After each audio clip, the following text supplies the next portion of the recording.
રાજકોટ મહાનગરપાલિકા દ્વારા જે સિટી બસનું ટ્રાન્સપોર્ટેશન છે એ સારી વાત છે. લોકોને એનાથી દૂર ને દૂર જગ્યાએ જવું હોય તો પણ એ સુવિધા સારી છે.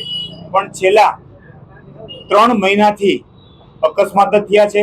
ગઈકાલે પણ એક દીકરીનું મૃત્યુ નિપજ્યું હતું. એ દુઃખની બાબત છે.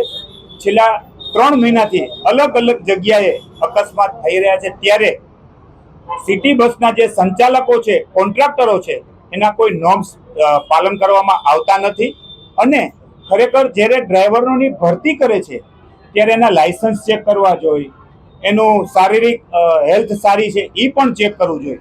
આજ સુધી ચેક કરવામાં આવતું નથી અને જેને તેની ભરતી કરે છે એટલે આવા બનાવો બને છે.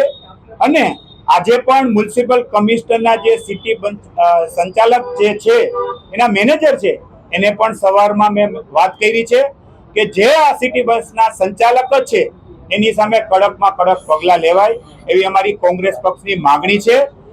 તમે ભરતી કરો, જે રાજકોટ મહાનગરપાલિકાની અંદર જેમ ભરતી કરો છો એમ સિટી બસમાં પણ તમે ભરતી કરો. એના નોર્મ શું છે એને ટ્રેનિંગ આપો અને સિટી બસની અઠવાડિયે 10 દિવસ તમે ચેક કરો ડ્રાઈવર શું કરે છે શું નહીં. આ તો લોલોલમ ચાલે છે, આવું ચાલે નહીં. રાજકોટની જનતા માટે 21 લાખ લોકોની પ્રજા છે, એને સારી સુવિધા મળે એવી અમારી કોંગ્રેસ પક્ષની માંગણી છે. અને આવનારા દિવસોની અંદર જો આ સિટી બસની સામે પગલાં લેવામાં નહીં આવે તો મ્યુનિસિપલ કમિશનરને આ બારામાં રજૂઆત કરવામાં આવશે. ખરેખર રાજકોટ મહાનગરપાલિકાના જે સિટી બસ સંચાલક જે સંભાળે છે એની ગંભીર બેદરકારી છે. જેવા આવા અસ્થિર માણસોની કોઈ ભરતી ન કરાવે, એની મેડિકલ સર્ટિફિકેટ લેવું જોઈએ. આ ગંભીર બાબત છે. આ ભાજપના પ્રમુખ મોટી મોટી વાતો જ કરે છે. ખરેખર છેલ્લા 3 મહિનાથી આ બનાવ બને છે, ત્યારે જ પગલાં લેવાની જરૂર હતી. ખરેખર આની સામે જે કોન્ટ્રાક્ટ ચલાવે છે એને બ્લેકલિસ્ટ કરવો જોઈએ, નવા માણસોને તક આપવી.